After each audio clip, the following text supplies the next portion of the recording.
Yun. So, may boss. So, kasabihan mo, no? Mula sa nakikita mo, ang tawag mo ay coupling. Coupling. So, ito, babae. Ito, lalaki. Ngayon, tanong, ba't tinawag to ng lalaki? Anyone? Ano po? Hindi mamagpamalaya. Sabihin nyo, ito yung ipapasok dito sa babae. Ang lalaki, so ibig sabihin sa nasabihin na ang lalaki pinapasok sa babae. May idea.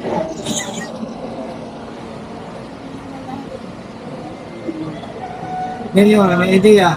Ba't tinawag ng lalaki dito sa babae? May opo sa dulo. So, anong tawag doon? May? Sabi nakarang araw, tingnan namin, ang lalaki daw may tulog. May tulog. May tulog daw. Sabi nila, sabi may tulog. Tapos, pinapasok lang sa bagay. Ganyan sabi na nakarang araw. Ito. So, ito yun. Pinagkaiba nila, ang male complaint, nasa labas ang thread. Thread ang tawag nila mga hindi ulo ha. Thread.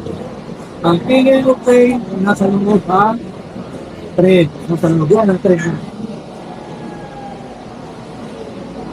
Then, ito na, tag-take na tayo. Ay, may katulong sa amin siya. Tunog, just in case na mo, just for the then, magpagkala na tayo ha. Ay, ito yung matalino. Pero ano yung partner. That's my good to hindi pa mo. Hindi na kung makapahod. Kulit ka. So, para makamit ka so, bigay ng higaan meron indicator. Indicator, yan yun. No? So, meron tayo tatlo pa mga boss line unisyon. Pre-hag, hindi tayo ng take, foot, background. So, unahin namin yung pre-hag. So, kung saan ito na, normal na line unisyon na. So, pagtapin yung indicator, so, pagtapin. Then, sinalagi, itapot sa pagkakati, parang tapat yung indicator. Saka, bilang kakalaw, kumalaki, sigari. Kumalaki? Ito ba yung magalaw? Kumabaw. Sinigil mo?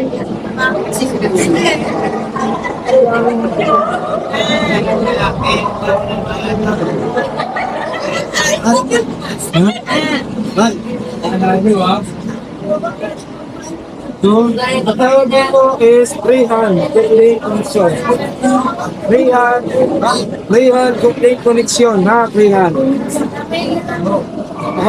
Freehand complete connection.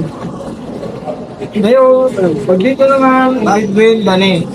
So, hanapin pa rin yung indicator. Hindi si gani. So, yan. O, ito yung indicator, gani. Hindi. In between the lalaki, tandaan nyo to, laging babae ang gumagalaw. Or pumasok si lalaki. Lagi si babae ang nagalaw. Tanong ko po?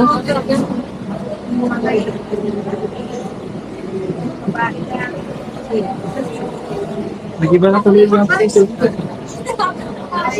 Okay, ang next na gawin is face foot on the down, ha? So,